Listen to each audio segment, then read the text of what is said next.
Hello everyone, welcome back to Rozen stocks for wealth. आज भी में हम बात करने वाले हैं स्टील सेक्टर की एक दिग्गज कंपनी जिसका नाम है हिंडाल्को इंडस्ट्रीज।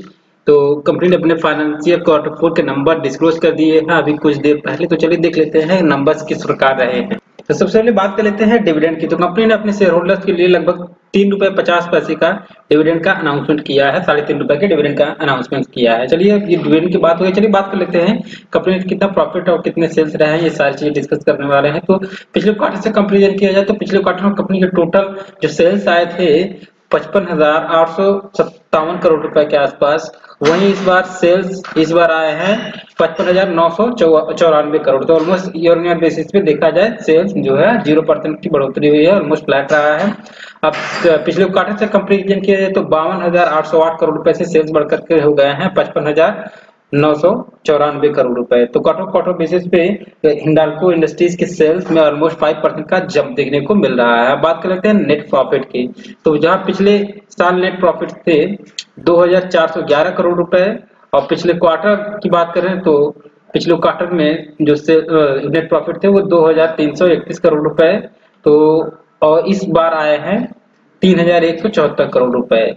तो देखा जाए ईयर ऑन ईयर बेसिस पे कंपनी के नेट प्रॉफिट्स में लगभग 32% का जंप देखने को मिल रहा है। और वहीं अगर देखा जाए जो कंपनी के क्वार्टर क्वार्टर बेसिस में प्रॉफिट्स में लगभग 36% का जंप देखने को मिल रहा है कंपनी के प्रॉफिट्स में क्वार्टर क्वार्टर बेसिस पे। तो चलिए अब बात कर लेते हैं एबिटा मार्जिन की बात कर लेते हैं। तो एबिटा मार्जिन के बारे में अगर बात करें तो जहां पिछले साल कंपनी के एबिटा थे 5,327, वहीं इस बार आए हैं 6,680। तो ऑलमोस्ट 25% का जंप देखने को मिल रहा है एबिटा। ईपीएस की बात करें तो पिछले साल ईपीएस थे 10.73 के, इस बार आए हैं 14.12 के।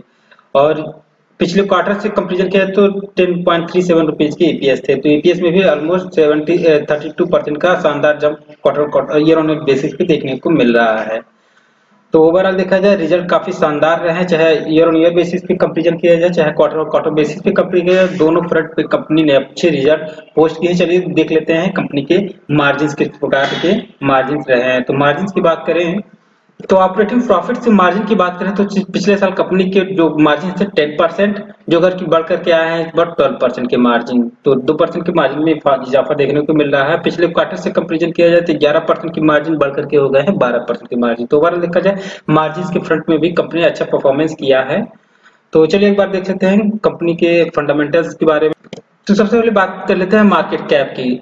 तो इस कंपनी का टोटल मार्केट कैप 1,51,293 करोड़ रुपए के आसपास मार्केट कैप देखने को मिल रहा है। पी देख लेते हैं तो कंपनी का पी जो है 1400 मतलब 14.92, जो कि on an average low P पे ट्रेड कर रहा है। स्टॉक की वैल्यूएशन ज्यादा हाई नहीं, करंट जो है 673 रुपए के प्राइस पे करंटली ट्रेड कर रहा है।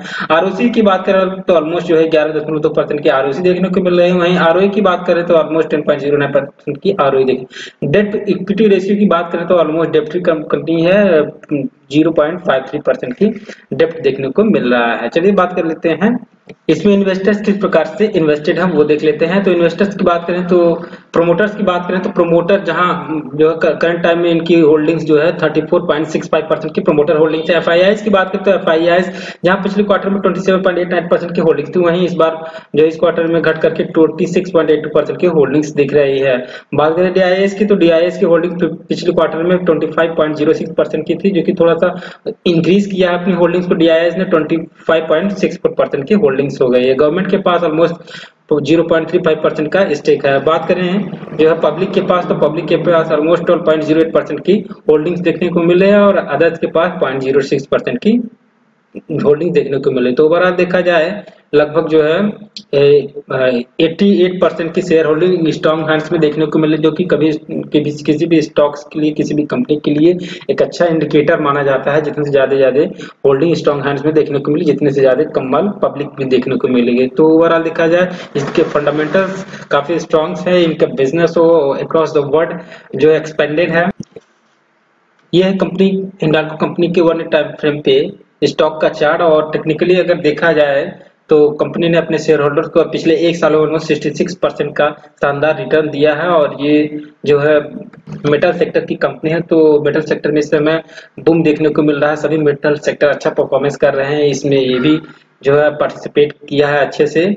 और करंट टाइम में देखा जाए तो ऑलमोस्ट जो है 673 के आसपास ट्रेड कर रहा है। बाय चांस अगर स्टॉक्स तो काफी रिजल्ट काफी शानदार आए हैं।